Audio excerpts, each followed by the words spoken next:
Brilliant. So, good afternoon, everybody. Thank you for joining this webinar. I'm going to very quickly run through a couple of housekeeping bits with you before we get into the actual webinar live. All of you are on mute, so there should be a chat bar in the middle of your screen or towards the right of your screen where you can communicate. That is your only means of communicating on the call. So if there are any problems or you've got something to say, that's the place to put it. There is quite a lot of information that will be conveyed in the call this afternoon. So I have put all the pertinent points into a handout, which you should be able to download if you want to during the call by clicking on the handouts tab at the top of your screen. Or this call is being recorded and the handouts will be attached to the recording, which you will receive after the call. So if there was anything that you wanted to play back, you'll be able to do that after the call through the recording. And likewise, you'll be able to download the handouts. At the end of the call, we're going to have Myri and Lindsay and myself all on to cover any questions or thoughts that you might have. But in the meantime, we'll just get on with the webinar. We are going to talk to you about lessons learned in lockdown from a proposal management perspective. I am joined by the gorgeous Myri Morrison and Lindsay Smith, and we're going to try and talk to you sort of informally, just have a conversation about a couple of things that we've learned almost from a work perspective, how to handle proposal management activities in lockdown that we've learned, and then a bit more about personal well-being, because that's been such a hot topic for everybody over this really difficult period. So who would like to start? Over to you guys to start us off. Okay, so I'm happy to kick us off in terms of looking at the things about work. So I joined Strategic Proposals almost 2 years ago, before the pandemic. The thought of running workshops, that's the kind of stuff I love to do. I love post-it notes and things like that. And then all of a sudden I couldn't do that. And we all went, oh gosh, right. And when we pulled ourselves up off the floor, we said, well, that's okay. We can always run a workshop over Zoom. Except, this is my experience, the internet kept dropping or keeps dropping continually. The collaboration tool was unstable. People were switching cameras on and off to mute or not to mute. There's the question. So I came away 3 hours later. I went downstairs and I had my first glass of wine of the day. And then I realised it was only 12 p.m. at lunchtime. So I was thinking, gosh, this cannot go on. It did for a couple of days, but not forever. So I think we've had quite a few discussions within our group about, you know, how can we actually make this work more successfully? Because it's certainly, you don't think for 1 minute you can take what you did in the office and put it into a virtual environment. And I think we've learned through experience, and we've learned about discussing it with colleagues. I think one thing for me, I'm a very personable person, and there's limited access to body language on Zoom. And while you can see people's faces, you're not seeing what the hands are doing, you're not seeing the way they're sitting in the chair, picking up on all that kind of the invisible signs, really. And so I thought that was quite interesting. So I think that we've got to think about how we use our body language when we're on sessions like that. And it's also more difficult because, you know, you only see people from the chest up, so they're probably sat in the tracky bottoms and a top and stuff like that. You can't see what they're doing with their legs or anything like that. So again, really, really problematic. I think the second thing, it's also more challenging to build trust.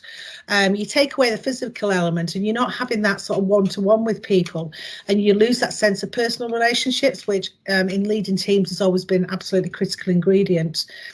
You also got limited access to physical tools. You know, as I said before, great lover of post-it notes, love to run around the room. So at the end of the day, all of the walls, you can't do that. And I think for all of us, it's been challenging learning how to do that remotely with the same gusto. I know there's lots of platforms out there and we've tested a few, but I still would say that that's a challenge. I think, again, learning the truth about technology. We all say it's marvellous and we show great films, but, you know, a lot of work goes into that. You can't just pick that up and put it in there on the workshop. The other thing for me, and I think this is the last thing, and, you know, we've all laughed at things on Facebook and all the other social media challenges, disruptions. It's either the cat, the dog, the kid, somebody knocking at the door with a parcel. You know, all of that stuff is just like, oh my God, how do I deal with this as well? And people disappearing, and as we've seen, you know, people coming on as cats and all sorts of things. So I think that's some hilarious times. So just taking that all into reflection, or sitting and thinking about that, I think what we have to do is, before the workshop, we really need to think about how this is going to work. You know, so I think, don't think, if it's 4 hours, don't think it has to be 4 hours on Zoom or whichever platform you're using. I think to have had, so normally in a workshop you do introductions, you know, tell us who you are, what you do when you're not working. So I think something great from that is to actually have an offline chat with each individual beforehand, understanding who they are, what they want to get out of the meeting, what they want to bring to it, and as importantly, what they want to take away. I think the other thing as well is, rather than trying to impress people with what you put on a screen, is to send them that stuff beforehand, particularly if you're dealing with complex images and tools, because you're not going to discuss it in the same way and people need to take things in. You want to bring a challenge to what you're saying, not just people taking it as read. And I think the other thing is setting the ground rules for the workshop. So will you be managing feedback throughout specific sessions? Do you wish them to collate it afterwards and send it through?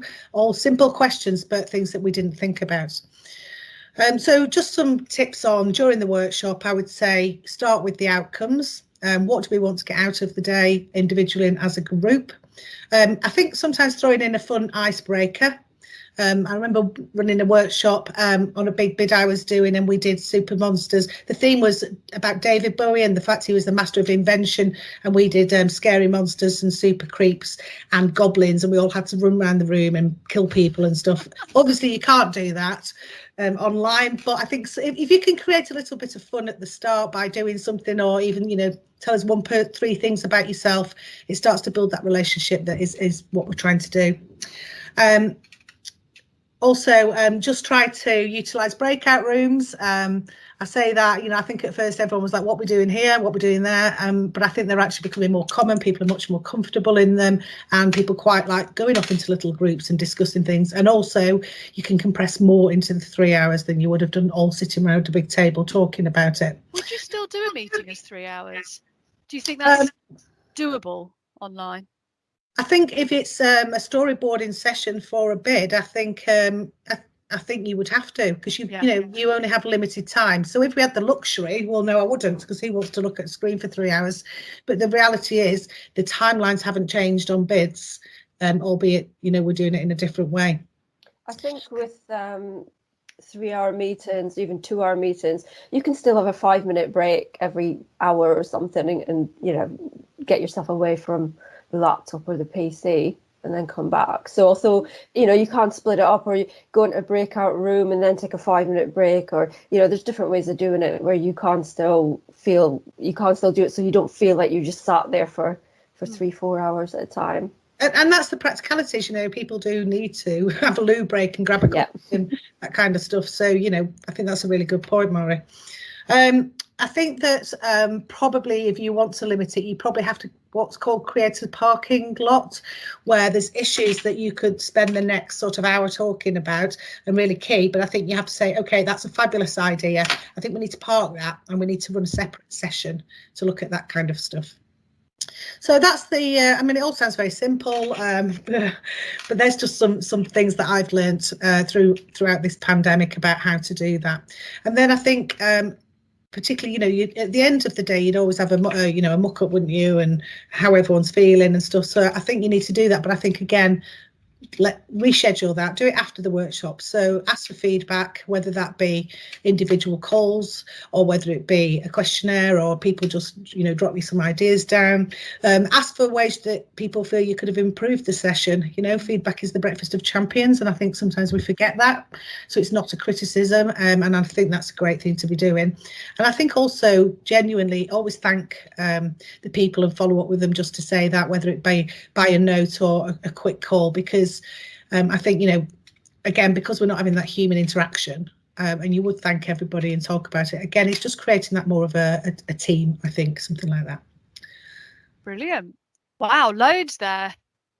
I was jotting down, scribbling my pens on, sort of smoking from all the notes I've been jotting down. Really good tips. Thank you.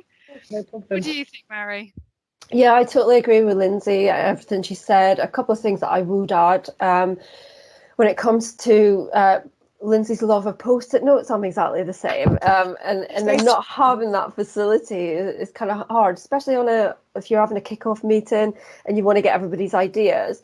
One meeting that I've been in, we used the Miro application. So we were all on Teams, but we logged into the Miro application as well.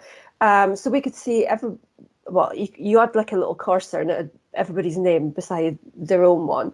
And we had one of those post-it note sessions where you're allocated a color post-it note for your name, and then you can drag them across the screen, you can write on them. And we had it set up so that we wrote all our post-it notes, then we grouped them into groups that were relevant, and then we discussed that, and then we moved things around and stuff. And it did give the sense that, okay, you weren't in the room with everybody else, but it did give that sense of collaboration. So that worked really well for that meeting. I don't think it would work well for every single meeting.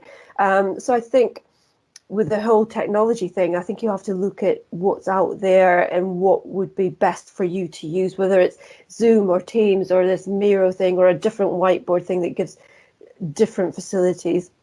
And then there's obviously whether it's free or if you need to pay for it, etc. But I think it's worth looking around at everything that's out there and seeing what you can use and in your meetings and what will be relevant and what wouldn't, and just kind of play it by ear and take it from there.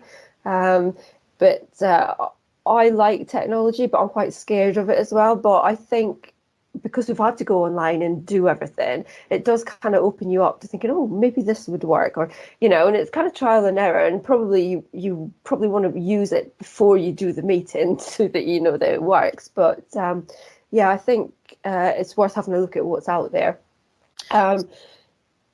I was just going to say, Mari, I think that's a good link to what I was talking about earlier. If you are speaking to people before the meeting, maybe ask them what they've been using, what they're most comfortable with, and maybe go for the majority. If people have been using a range, but find something that the majority of people are comfortable with. Yeah, definitely. And if people have used it before, then obviously it works. I think we're now just beyond the we've been doing this for a year now, so we're beyond the just get on a Zoom call and just talk. I think there's so many other options that you can go and look at.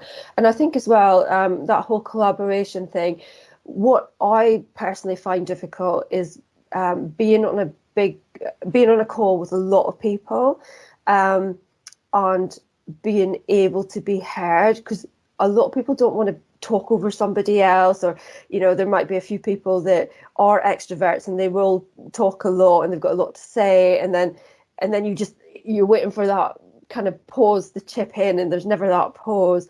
So I think a tip from me is that if you are running one of those calls, just be aware of how everybody is adding to the meeting. So you might have, like you say, 3 people that are adding a lot to the meeting, they're talking a lot, and it might be that there's 2 other people that aren't saying anything. So as you're facilitating the meeting, try and draw those quiet people in, say, what do you think about this, or what would you suggest, and bring them in that way, because it might be they've got nothing to say, but it might be they do have something to say, but they just can't seem to kind of find that slot to come in,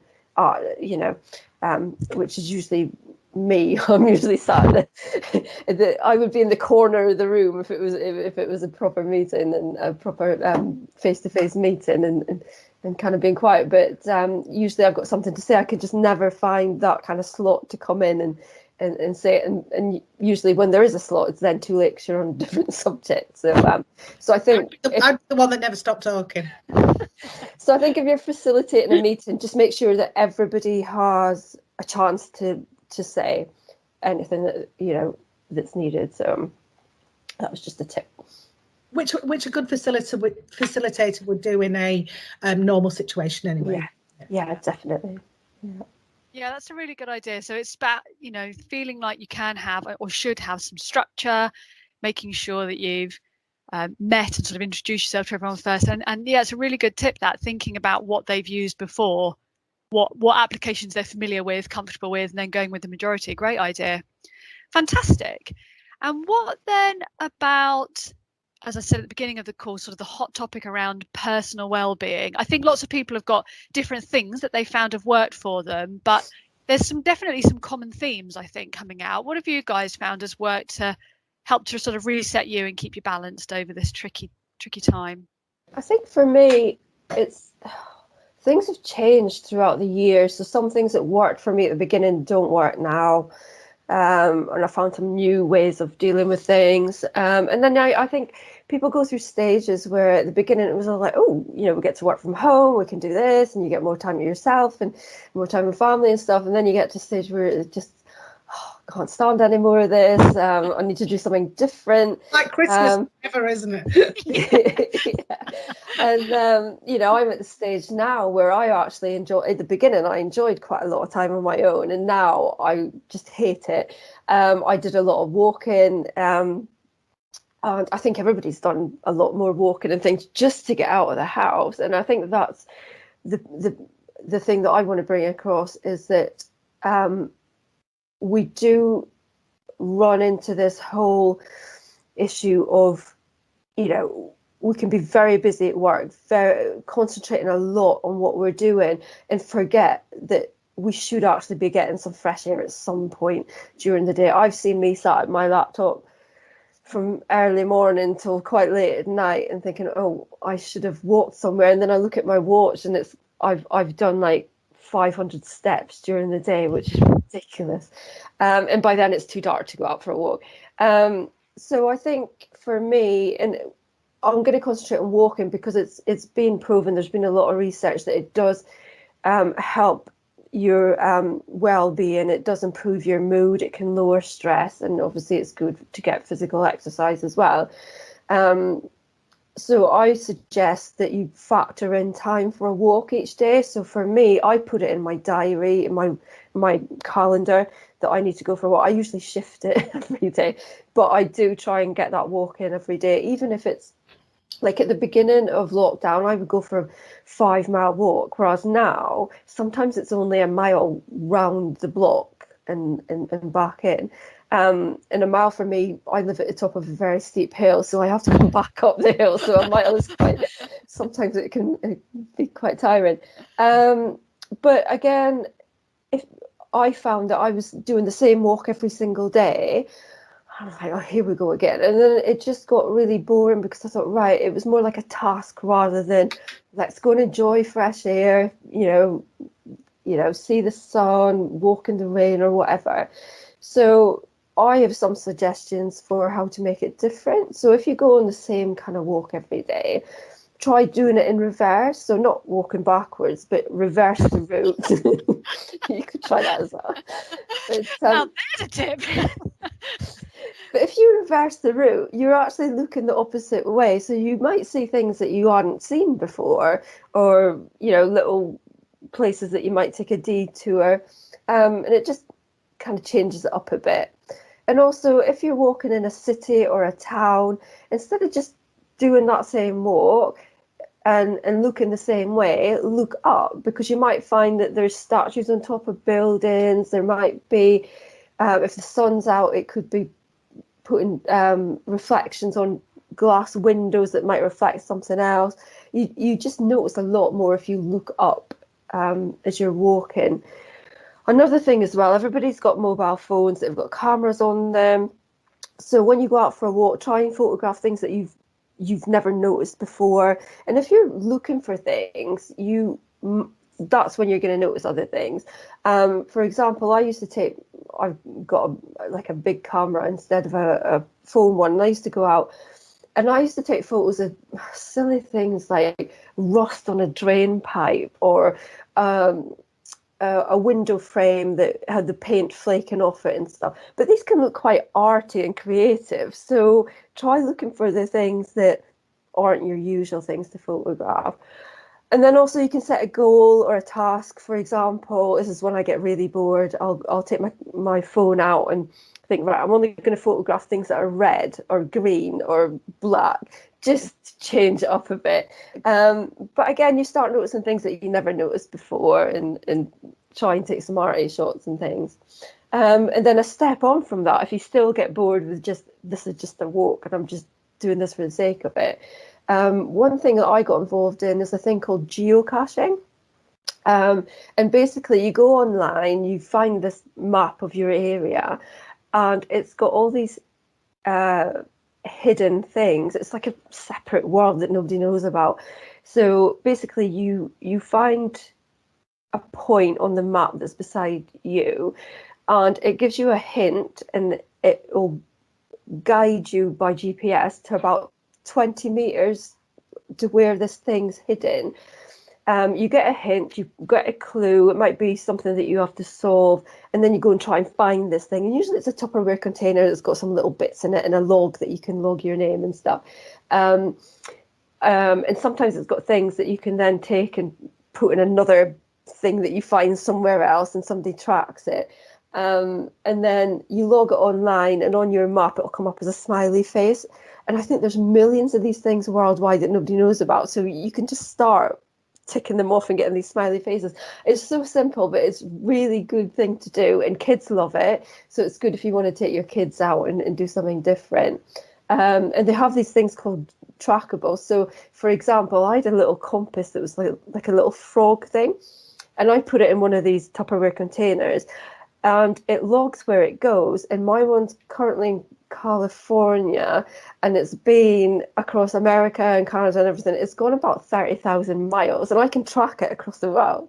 So if you're into that type of thing, that's something different to do that is just only takes us, the time that you need to go for a walk. So just something different.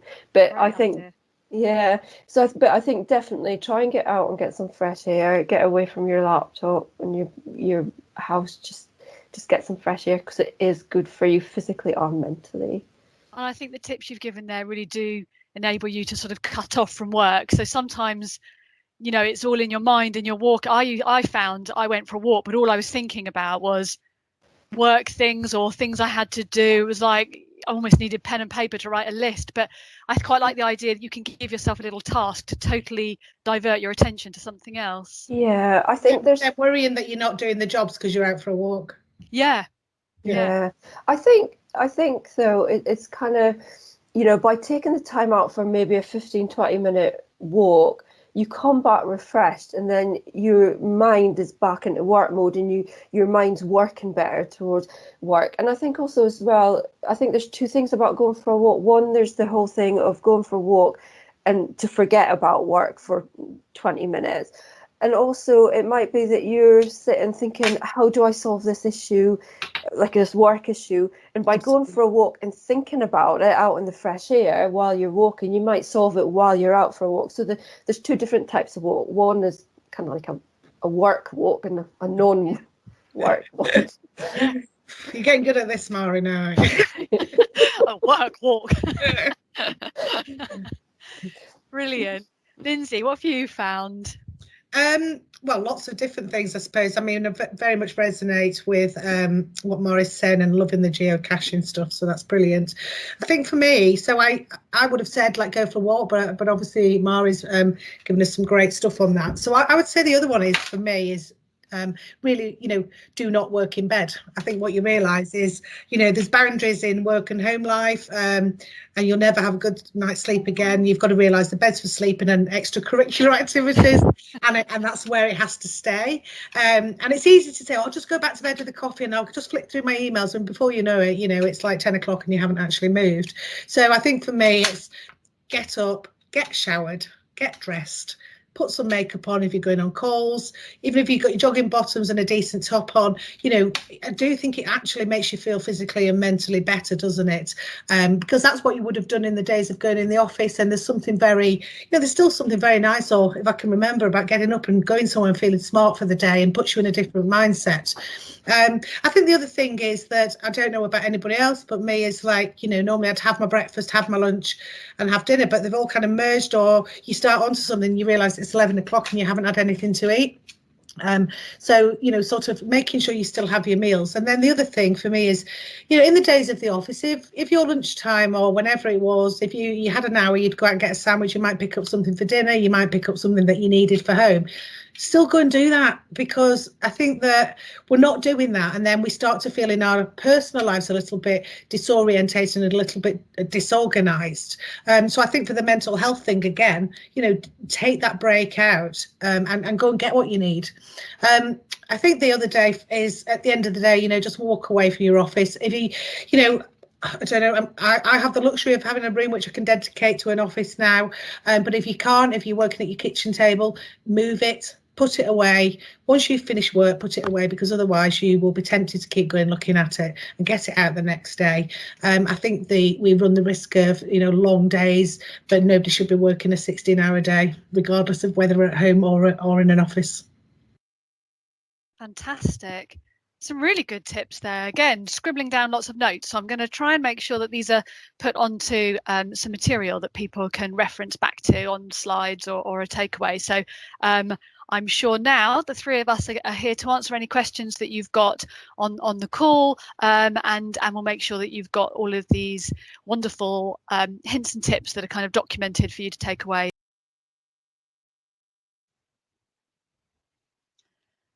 Fantastic. So as I said at the beginning of the call, there's kind of a summary of everything that we've covered there in the handout section, and that will come out in the recording later. But if you need to download it, if you click on handouts, you should be able, oh, maybe you can't.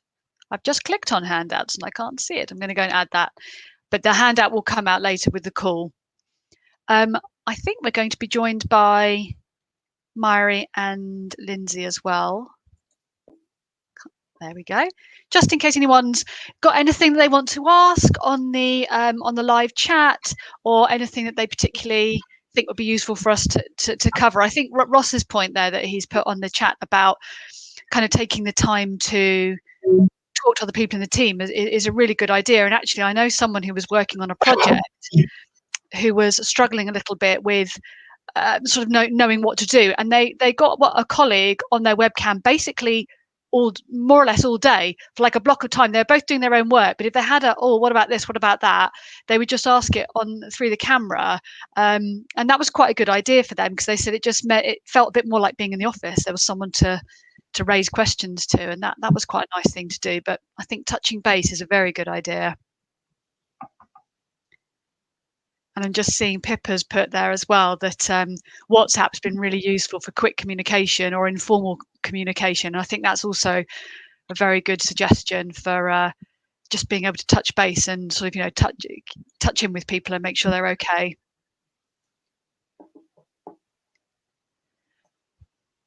Anything that came up for you guys, Lindsay, Mhairi, on the call that you thought, oh, I should have said that? Just we've only got a couple of minutes, but. I said quite a lot, so I'm trying to think.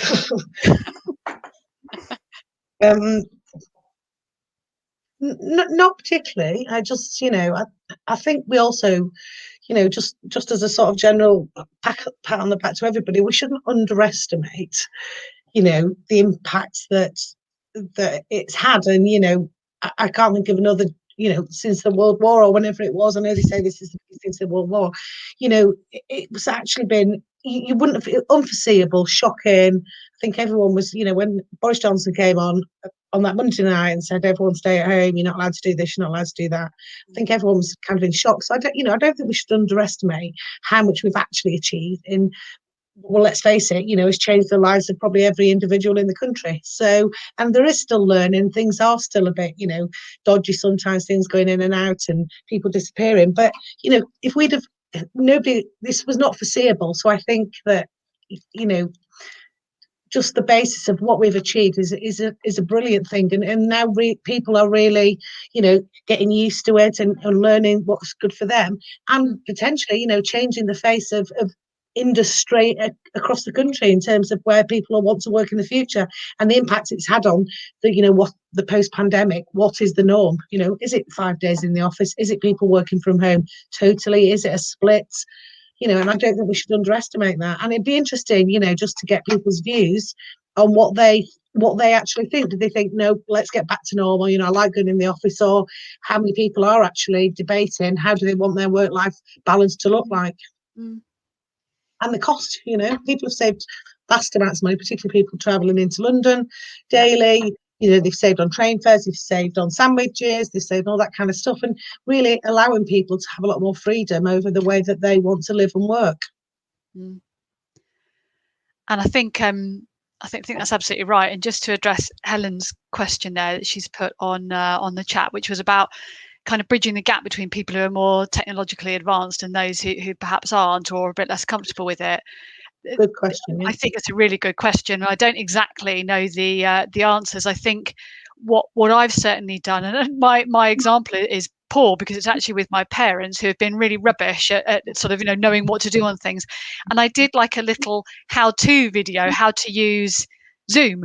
It was for my parents, how to use Zoom to make sure that they could get on and use it properly. It was just a little video, like a 5-minute video, and I wonder if maybe that could be an option for people who aren't as comfortable. Although even downloading a video potentially is a little bit, but I sent it, as like a WhatsApp message. I think it was just a video to my parents, and that proved to be really useful. And Alessandro has asked, experience of welcoming new members of the team that start work virtually. That must be really difficult. I've not had any experience of that. So, well, we've had a couple of people join Strategic Proposals, haven't we? So Anne, for instance, I'm far. I mean, she's joined in lockdown. But I guess probably has it affected us that much because the people in our organisation tend to be home based anyway, and do a lot of a lot of work over Teams and that kind of stuff. I think that probably the biggest impact has been some of the the sessions with other people and the training as well. Although it doesn't seem to have affected the past mark or the past results. So I would say that we've actually dealt with it well, although it probably hasn't impacted too much because it's not actually that different to what we were doing before. Yeah. Don't know, Mari, if you've got a view on that. No, I think just the same as you, because most of us in Strategic Proposals work from home. It's been a lot easier for us, but I think people who have started a new role in companies where you would have expected to be in the office, I would think it would be quite difficult to it might not be too difficult to get set up technology wise, but the meeting people, obviously you can't meet people in person, but building those relationships with your new work colleagues, that's going to be really hard, and trying to feel part of a team that you where you haven't physically met them must be really difficult. I think just extra focus, make an extra focus to realize that people will be feeling that it's difficult to be involved. Yeah, and I think that's something that we've got to remember as well, is that it has been difficult the last year, and there's nothing bad about feeling that it's been hard and you've struggled through it. I've struggled a lot in different ways, and as I'm sure other people have as well, and there's nothing wrong in feeling that way. It's a situation where we've never experienced before, so we've just kind of got to work out as we go along, and there's nothing wrong with feeling that way, and also reaching out for help to other people who, a lot more people will understand how it's been this last year, and there's a lot of help out there as well. Is this where we do your mental health survey on LinkedIn? Oh yeah, I didn't think about that. Yes. So if you go to my profile on LinkedIn, I'm doing a big mental health survey at the minute. So if you fill it in, that would be great. Thanks. And I think I just wanted to let you all know that on the Strategic Proposals LinkedIn page, I will be posting a recording or a link to a recording of this call. And obviously, if there's anything that you want to add in the comments there, ask any questions or start a conversation with people, that's a really good place to do that. Equally, from our page, if you wanted to sign up for any of the other spring webinars that we're running over the next couple of weeks, then you can do that. You can do that from there as well. Still got some really good suggestions coming in about quiz nights to try and help people. That's a really good idea, especially new people to the team, have a bit more of a social interaction with people, and to have a coach is a great idea, Ross. I'm just conscious of time. We said this was going to be half an hour, so I'm going to post this onto LinkedIn and save the recording onto our webpage. It'll take me the rest of the day to do that, so it will be live on there from tomorrow morning. And if anyone has anything they want to comment, then that will be a great place to do it. Thank you so much for joining the call, and hopefully we'll see you on the next spring webinar next week. Thank you. Thank you very much, everybody. Thanks. Thank you. Bye.